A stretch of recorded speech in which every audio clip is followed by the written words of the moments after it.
Hi guys, welcome to Office Blokes React. I'm Office Bloke Dave. I'm Office Bloke Mike. I'm Office Bloke Daz. Together we are the Office Blokes. Yep, Angry. Yeah, angry. Feng Shui has changed slightly in the studio. And to cap it all, where's our cups gone? Where's our cups gone? Hey, they're there, stacked up. You can see them behind there. That is bang Absolute out of order. disgrace. Right, you guys fill the void. I'll go and get them. I'm going to have to fight, aren't I? Yeah. Someone's going to get beat up. Someone's going to get shoeing. Hey, I know, yeah. Ah, right, it's better. Is that my red Solo cup? Absolutely unbelievable. They're in... Gremlins in our office. I know. It's not the Gremlins, it's ginger people. Not you, Dave. Not that one. Thank God. Thought I was getting ousted. Right then, YouTubers getting sued for $1 billion. A lot of money, that. Have you heard about this? No? No idea. You know the crash of FTX? Oh, yeah. The cryptocurrency exchange. Oh, right. That lad who, what's his name? He's got like... I can He's got initials, hasn't he? Well, we were sort of briefly talking about it the other day, weren't yeah. we? And that's what made me cue this up. All of the YouTubers that promoted FTX, but then profited from it, because I think there was some sort of rug pull or something. Like people knew a crash was coming. There's a class action lawsuit against them all for $1 billion. It's a long ass video, this, Dave. Isn't it? It is. It's something new to try. It's a guy called Coffeezilla who does these kind of I've seen him. great mini documentaries about finances and stuff. Yeah, it's good. Right. So yeah, we'll get into it. Yeah. It is a bit of a long one for us, but it's worth a go. Yeah, isn't go it? for it. Yeah, let's do it. So YouTubers get sued for $1 billion. The influencers who promoted FTX are now being sued for over $1 billion in damages, and I want to talk about it. We're not only speaking to a lawyer, but even Legal. one of the people getting sued.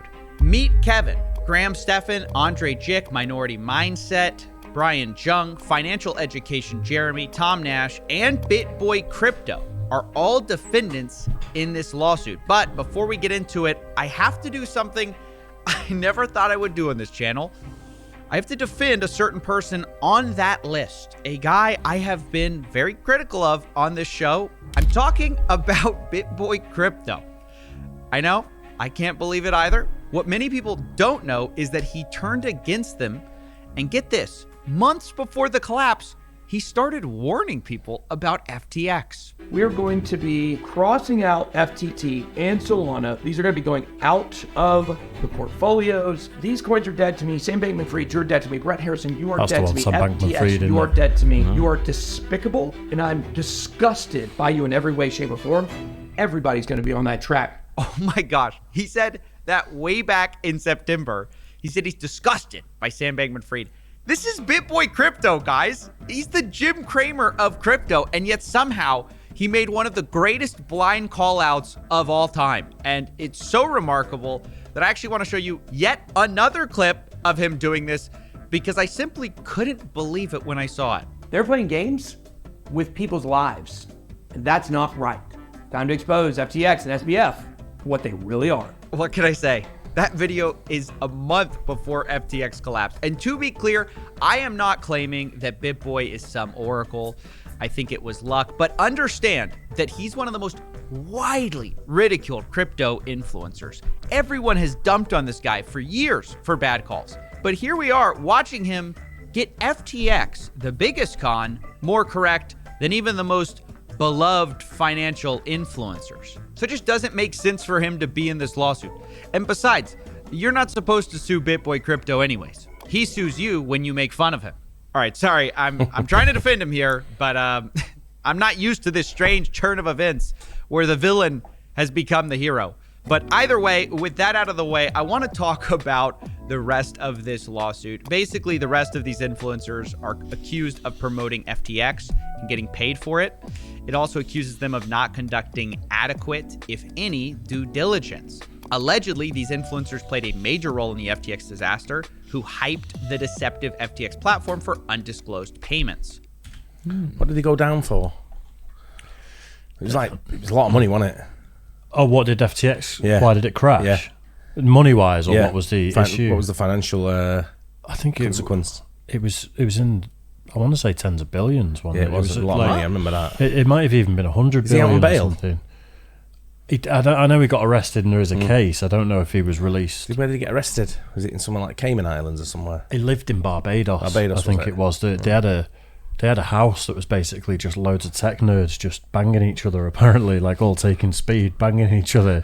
And being all male. But being in control of like billions and billions of dollars worth of crypto, which doesn't even exist. Yeah. Like I watched a Coffeezilla thing about the collapse of FTX, and the more you watch things about crypto and stuff, maybe it is the future, maybe things like Bitcoin that are more stable, but I watch it and I'm like, it's so ripe for fraud, for people just taking all the money out of it.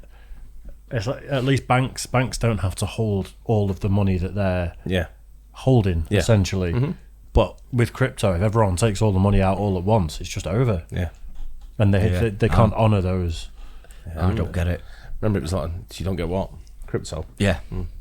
It is a question, though. They're being accused of hyping a deceptive platform, as it says there. Influencers were paid undisclosed sums of money to promote something.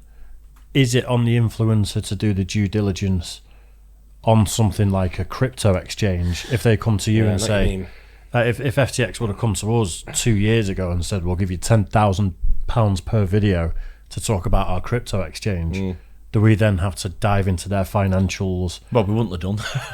Well, that's it. We would have just done it. So if any sponsors are out there, yeah, don't worry, you won't be digging. You should do. You should. I mean, anything you do, you've got to make sure it's legit. It's first. got to be legit. Yeah, I suppose if you're promoting something, then you know you want it to be legit, especially if you are influencers. If people are taking notice, and if you've got a platform, then there's a certain criteria you've got to pass, really, isn't there? I think FTX was a legit company, though. Yeah, it was. Oh yeah, I'm not saying it wasn't. So, absolutely. Like our level of due diligence, we'd go, is this a scam? Are they a legit company? Have Depends other if people done it? it's something behind the scenes that people wouldn't know about, then you can't be blamed for it, can you?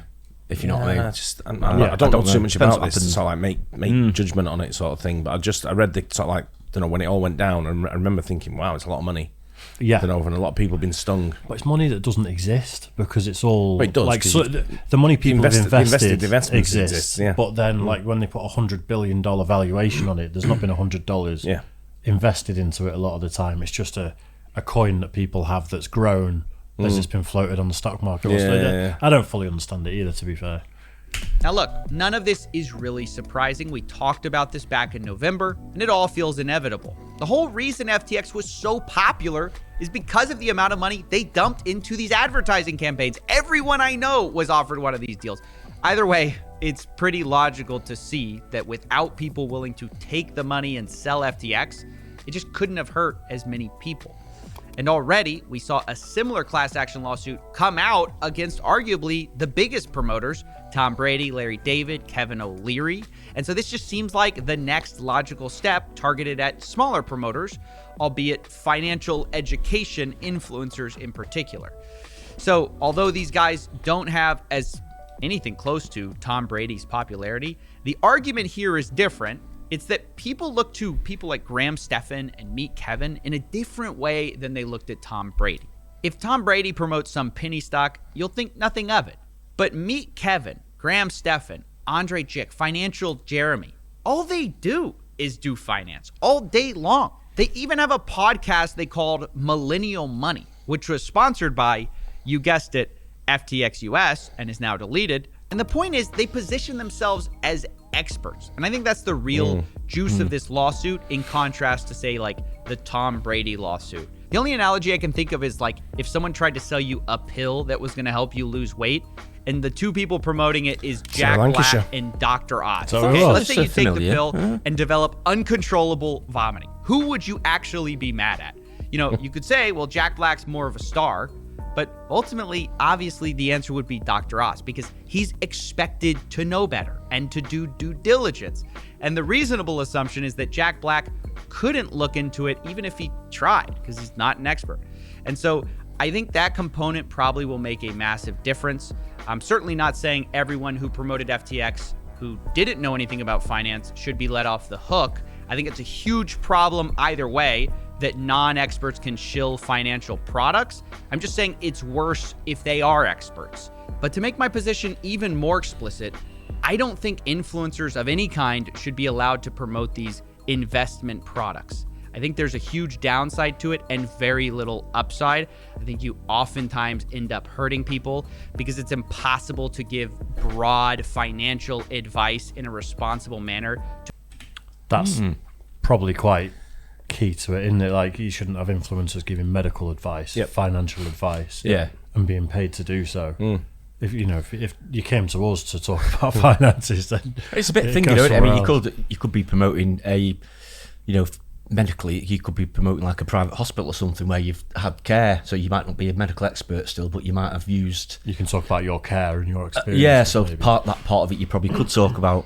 Even same with the financial part, there might be certain bits you might have, invested in it. You might have made some good money back on it. So in that sense, you'd say, yes, I've used this company, I've invested in it, made a lot of money back, and it's worked well for me, without knowing the actual finer details of how it works and stuff. I'm still a difficult one. Unsure on that because you're not an expert. No, absolutely. I can still get it. I'm still trying a bit of devil's advocate, sort of thing. There is the caveat on the video that it says contains paid promotion, and you're actively promoting something. People should know you're being paid by FTX to talk about FTX. Yeah.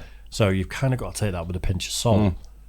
To a degree. Ultimately, you've got to make your own mind up, haven't you? But I can see how people do get influenced by, stars and people that are perceived to know about 11 o'clock at night in the pub, I'm an expert on everything. If you want financial advice, medical advice, I'm your guy. If you want a lump checking out or a weird mole. Let's bend over there, son. To a massive audience you don't know. But on that note, you might say, well, hang on a minute, Stephen. I'm with you on not selling financial products, but they weren't selling that. They were selling FTX, right? Or FTX US. And this is where things get a little tricky because, yes, there's some truth to the fact that FTX US was a platform, but on that platform, they were also selling financial products. You see, you could buy what was called a yield-bearing account, or you could put your money in it. It's where they offered you 8% a year. And this wasn't just FTX, this was FTX US. And that's a problem because, well, this type of account is probably an unregistered security. To avoid going into too many details, let's just say several different accounts like this have been targeted by the SEC as being unregistered securities, and the FTX earn accounts would be no different. So this is where the lawsuit gets its claim that these influencers may not have just been promoting a scam, they may have been promoting an unregistered security. Now, to be fair to these influencers, these earn accounts were in a strange gray area. According to the website, the FTX app Earn is available only in permitted jurisdictions, which would appear to mean that the United States of America was not allowed to have these accounts. But in typical Sam Bankman-Fried fashion, what they said on their website wasn't actually true. You see, these accounts were actually available to US investors, as seen on a screenshot from their own app. Quote, FTX Earn rewards are available for US users on a promotional basis. And admittingly, this was confusing to a lot of people. A Redditor said, FTX Earn for US customers is incredible, but very poorly marketed. And then complains that it almost feels intentionally hidden, which should have been a red flag. And maybe it was, but it was there. And I think an 8% APR on a essentially like savings sort of thing during a financial crisis where everyone's paying out 25% of a percent and things. It'd be a bit of a red flag, wouldn't it? If I'm watching TV or YouTube or whatever platform you're watching, and there's an influencer advertising something, I'm doing my own research as well. Yeah, if I'm investing in something, I'm doing a lot more research. Certainly invested in listening to fucking Tom Brady say, "Hey, get on, whoever it may be." Yeah. I'm like, nah. Yeah, I wouldn't even buy anything. I wouldn't even buy a rug. No. Someone saying these rugs are the best. Yeah, you've got to investigate yourself. You've got to do your own proper due diligence as well. Haven't you, just to be on the safe side. I think a lot of these things seem to be run by young people who are probably quite ideologically driven, when it comes to finances and things like that. But they don't know. They're not grandfathered in by the financial system where they know the rules and regulations and stuff. It's kind of. I think they do. You think they're fully aware what they're doing? These guys are the highest of the high when it comes to elite. I know they're very clever people. Yeah. Well, they're sort of like they're trying to they know ways around it. They know the rules, and they try and circumnavigate the rules where they're saying, you know what, we know the rules, but if we do it this way, we can bend the rules a little bit, and we're not breaking that rule, but we're kind of like not acknowledging it at the same time. They're smart, super smart. So, I mean, we know what it's like for doing ad reads, though. You get given a pre-approved thing of what you're allowed to say and what you're not allowed to say. I'd imagine that's going to be the defense for a lot of these influencers is, I was paid to read off this sheet, and here's the claims I wasn't allowed to make, and I didn't make these, and I made these. My argument would be they didn't sign anyone up to buy it. They just advise people. They're just advertising. Yeah, I mean, doing stuff like that isn't illegal, is it? No. So in the end, you've got to make your own mind up. Yeah. But I suppose if you were promoting something that was illegal, if there probably is laws against that. If you're doing it knowingly, then obviously you'd be in big trouble. So maybe that's the grey area here, is if FTX were doing illegal things and then people were promoting illegal things without doing the due diligence, they could be liable in some way, shape or form. It happens on it's a fine line, if you ask me. I agree. It is, yeah. And like it or not, if American investors put money into this earn account, we could earn 8% a year because of one of these influencers, they may have sold an unregistered security, which would be bad not just for the person who put their money there, but also bad for the influencer. I mean, look, it's all bad. It's just legal jujitsu to kind of get to the obvious. Ultimately, this story is about people getting hurt, promoters getting paid, and now they're getting sued for it, to which I say, good. Although, not everyone believes this particular legal strategy is going to hold water. I asked Legal Eagle, a well-known lawyer on YouTube, what he thought, and he was doubtful about its chances. And basically, the entire case rests on a part of the Florida law that the plaintiffs claim connects the endorsers to FTX. I'm very skeptical of this. The section in question extends liability to any director, officer, partner, or agent for the seller if they personally participated or aided in the making of a sale. And if you're on YouTube or if you're a celebrity endorser, you're not a director of the company, you're not an officer, you're not a partner, and you're not an agent. You're not able to act on behalf of the company. You're just basically contracted to make a statement. For most of them, it relies on a bare allegation that they were, quote, paid to endorse FTX. And then there is a subsequent allegation where it's so wishy-washy. It says, quote, it is hard to imagine that anyone who has done business with FTX, including paid endorsers, would not have personally witnessed one or more of the deficiencies identified by Mr. Ray. He's the guy who's in charge of the receivership of FTX in bankruptcy. And all FTX endorsers have extensive business dealings beyond FTX and surely would be able to identify business practices that are unusually problematic. Now, as a legal matter, I don't think that that really changes anything. As a factual matter, it's just completely false that a celebrity endorser or a YouTuber would have any insight into the inner workings of FTX that the public does not have. That's just not the way it works. Though at the same time, I wouldn't want to be these YouTubers either who are gonna have to pay thousands and thousands of dollars to their lawyers to defend against what is quite possibly a meritless lawsuit. I don't expect this particular lawsuit to go anywhere, but I think it is going to be a pain in the sides of many of these YouTubers. Wow. So there's the official opinion from an expert. It'll probably cost the influencers a lot of money, but he's skeptical if it will hold up for the long run. Of course, we'll see how it plays out. But the last thing I wanted to do was not just ask a lawyer what they thought, but ask these influencers. Because look, whether you think this particular lawsuit is relevant, it changes nothing about the ethics of this situation. And I wanted to hear it straight from them. And most of them refused to comment for understandable reasons, but Meet Kevin decided to respond, and here's what he said. You're being sued along with several others for the promotion of FTX. Do you think you should be liable? What are your thoughts? It's terrible. I feel so terrible for the people who lost money from FTX. I feel so just the entire YouTube finance community has really gotten hit basically with egg on the face, so to speak, because of the association with somebody who ended up being a terrible fraud, and it's miserable. The way I compare it is, I was a real estate broker for quite a while, still am a real estate broker, and oftentimes clients ask us for vendor recommendations. Hey, who's a good electrician? Who's a good plumber? And I've had this before where 98% of the time the electrician you recommend is great, and at one time something goes wrong, and that stuff happens. It turns into this situation where the person who's responsible is the person making the mistake. And I know it's terrible because it's like, hey, well, financial influencers, how come they didn't know? We didn't have access to financials at FTX. We had hired individual representatives like agencies who do this sort of stuff, and they tell us they do all the vetting for us. This is why we hire people to help us. And so we don't have a look into the systems of what's really going on behind the scenes. And I think that's the same thing that happened to people like, Shaq or Matt Damon or whomever else has been caught up in this. But I think the worst case scenario out of all of this is the individuals who don't have access to their deposits.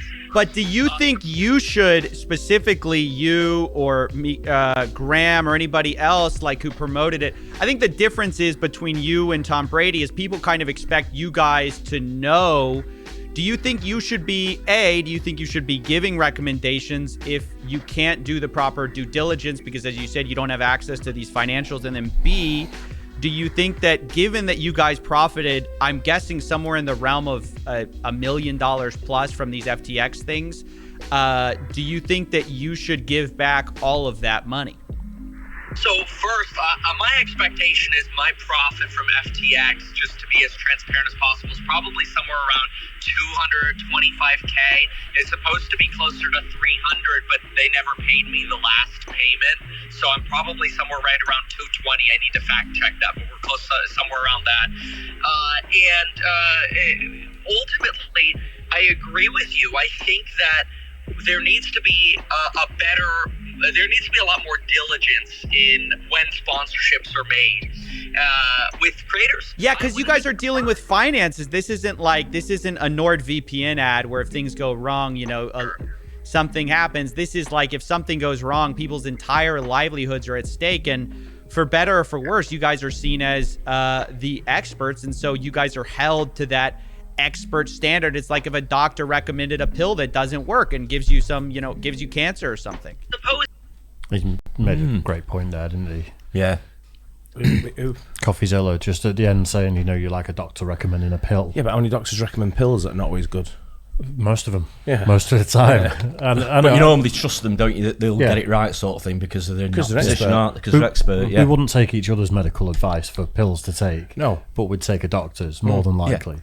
But how many times have you recommended something? That's why I'm saying it's a fine line. He said it before. That's a good analogy you used there, wasn't it? Electricians or plumbers or whatever. Yeah. The amount of time you sort of said, oh, he's a good guy for that. That's why I stay clear of recommending things for that reason. Yeah, but if you have used a good electrician, you say, this guy was good for me, turned up, and recommend him. Yeah. And then, but you can only go off your personal experiences. Yeah. I don't want to rewire a house or anything still. No. I don't know anything about electrics. Well, it's like a restaurant, isn't it? You could go in a restaurant and say the food's really good and then find out that it's not. Yeah. Oh, no. Something could put you off all of a sudden for some particular reason. We've had some bad news. And you'd never know anything about it. I'm going to gag if I talk about it. That's a good point, right? It bothers me that these people are always driving somewhere as well when they're doing these video calls. Yeah, that's not good. Like I says, I mean, he's supposed to be rules, is he? He's supposed to be a financial expert, but like I say, they don't know the inner workings of the company still, do they? They can't. I agree go in with that. They can't go in and look at the books and say exactly what they're doing, sort of like at a granular level, can they? So it's like advertising a bank, isn't it?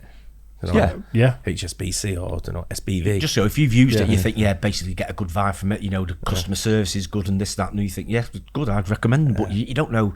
I don't know where, for example, HSBC are investing their money all the time. Credit Suisse come to us 3 days ago and said advertise us. We're probably all over it, wouldn't we? Credit Suisse. Yeah. I know. Look, 220 grand we would do it naked. I won't be doing anything with Credit Suisse at the moment, mate. No, but for that sort of we massively undercharge for our promotions. If anyone out there wants to, but you know what I'm saying? It's like 3 days ago, Credit Suisse, you'd have been all over it, wouldn't you? And you promote it, and then 3 days later, it'd have been bought out by someone else for a crash. Yeah. Exactly. And what financials could we have access to even if we had a team of accountants to look at it? Yeah. Probably nothing.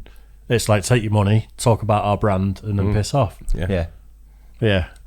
It's a weird. I wonder if there's a. Because there was this thing with established titles recently, where you become a lord in Scotland, and they were sponsoring loads of YouTubers, and there's been a scandal to say that I think you don't become a lord, which Cal Surprise, it's not legal, but also they're supposed to plant a tree for every plot they sell, and they've not been doing that. Right. So a lot of YouTubers got in trouble because they were promoting established titles. Right. Okay. And I wonder if this is like a wave of Me Too's going across, trying to find. But what's the difference? What's the difference between a guy stood there saying like, I don't know, go and invest in FTX and da-da-da. I get they're talking financials as opposed to an advertising board. There's no difference. That's what I'm saying. Where's the difference? Yeah, that's right. So do all the advertisers, anyone that advertised it at all across the board, they've all got to go to court. Then if that's the case, right? Whether it be an advertising hoarding, a TV commercial. YouTube commercial, whatever it may be. I think he talks about a similar one with Tom Brady that's going on. And it's like, I get that these guys are financial guys and maybe they should know better. And maybe what they got paid for the adverts, if anything, goes back to help restitutions for the people who've lost money. Although I don't agree with that. Maybe that could be a thing. But Tom Brady doesn't know. He's not an accountant or a financial guy or a crypto guy. But he's just got like an image of being a good guy and a script. A star. He gets the script and the cash and read away. Yeah. People take notes of him because of his standard in the society, I guess. I still won't invest. No. I've always been dubious of this stuff, and we've had loads of emails, which I think mostly are scams, for NFTs and cryptocurrencies. 20 a day, 30 a day. Yeah, but always it's just, I've never trusted it. Even if FTX would have come along, we would have had a chat about it, but it would have been a bit like, do we get what we're talking about here? We have standards, Dave. We do. We have very high standards here at the office, Blokes. We do things like Magic Spoon, NordVPN. It's true. An Atlas VPN once. If a doctor recommended a pill that doesn't work and gives you gives you cancer or something. Suppose it's also relevant to what people individually say, right? Because individually, I've always said, look, crypto is extremely speculative and that it should represent a tiny portion of your portfolio, if anything at all. On top of that, it's also incumbent upon the individual to take some responsibility that we know not your keys, not your crypto. That's been made abundantly clear.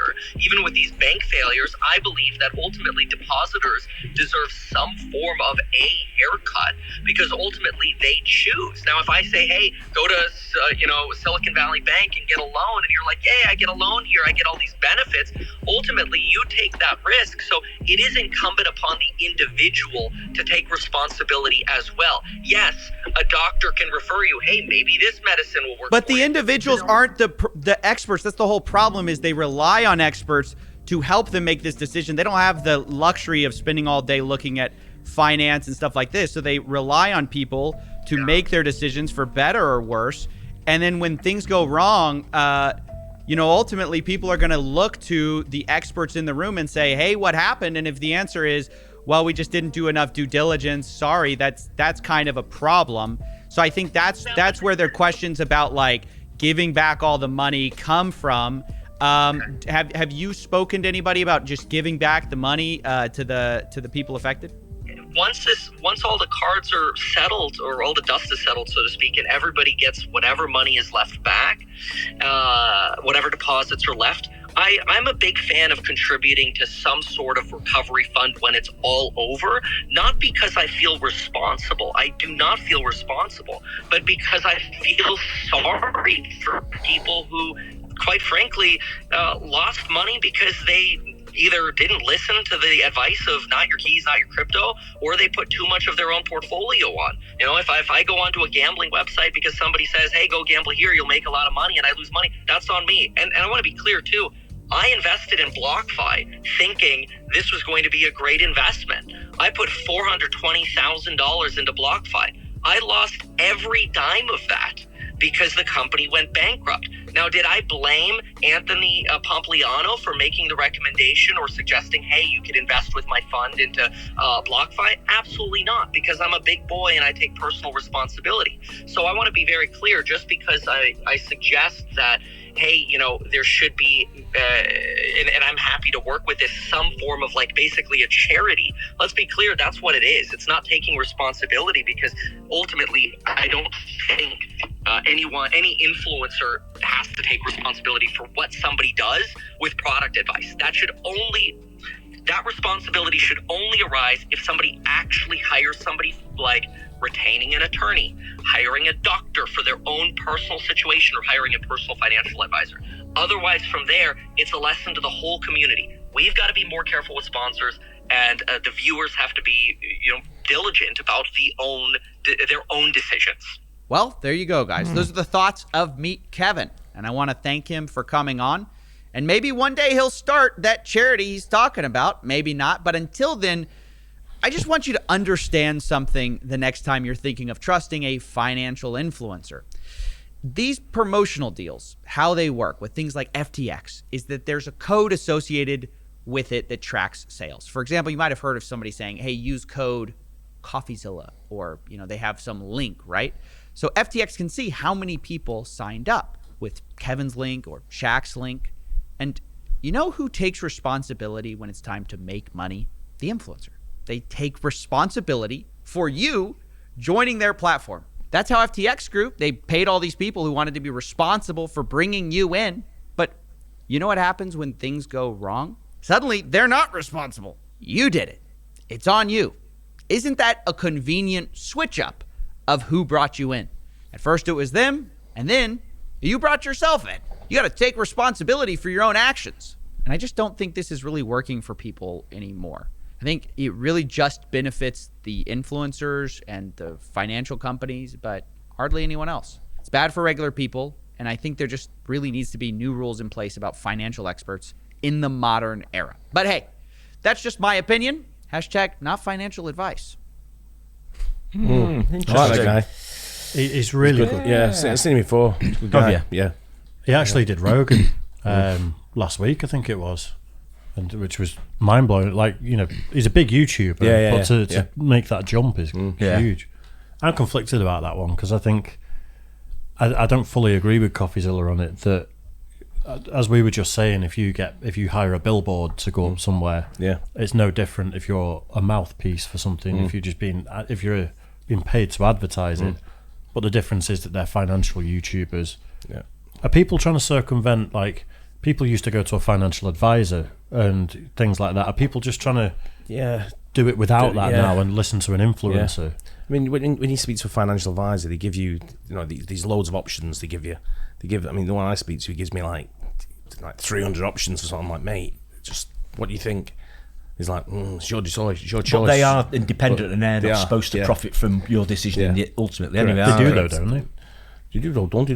They do though, don't they? Because I know it's different, but the mortgage broker I use, they get paid by mortgage the bank. brokers do, Financial advisors, he gets like a flat rate, though, is it? I pay him a flat rate for what he does for us. Do they not get like a payment from whoever the investment fund is? Or they whatever? will do, They'll do something. Just these influencers that they'll do, like, use promo code blah blah blah, won't they? Yeah. So in that sense, it's in their interest to maybe big it up a bit and get people to use that product. That's more of an analytic tool though as well. Sort of like say how many people come from that platform. So if you put a billboard up, you want to know what your return of investment is. So like, how many people are looking at that billboard? They'll tell you how many cars are going past or whatever it may be. Yeah. That are looking at that billboard every day. Someone will have an analytic that'll tell you that. Yeah. And it's the same with that. They'll go back to the YouTuber and say, 50,000 people came from your platform to use us. And putting that promo code sort of thing, it makes them, it gives them more of an understanding of where they're paying, what they're advertising on.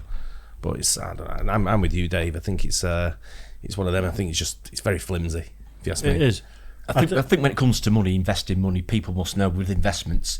Like say investments can go up and down. There's no guarantees. When you're doing things like that.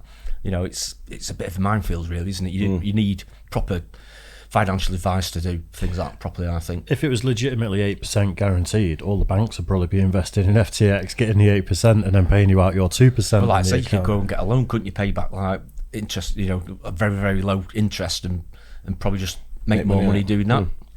Yeah, it's complicated, and I don't invest in anything. I've never had enough expendable cash too. But one day I'd like to have investments and stuff.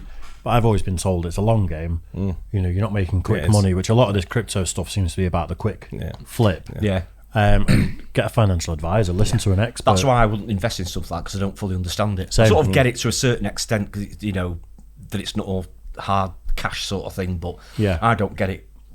I just don't get it enough to be able to. But at the same time, if a financial expert tells you it's okay and this is what it is, you Yeah, kind of like yeah. buy into that a little bit, don't you? And like, Yeah, oh, okay, yeah. then I don't understand it, but Yeah, he's people are telling me making loads of it's- money for it. He's saying it's good. So absolutely. Yeah, if you've got influencers there that have got a lot of subscribers and things on YouTube, then how many people really understand Bitcoin and things like that? Yeah. The people, NFTs, things like that. Not a lot of people understand it. I think if you're giving legitimate advice for the sake of just giving advice, demonetize your YouTube channel and just give people advice.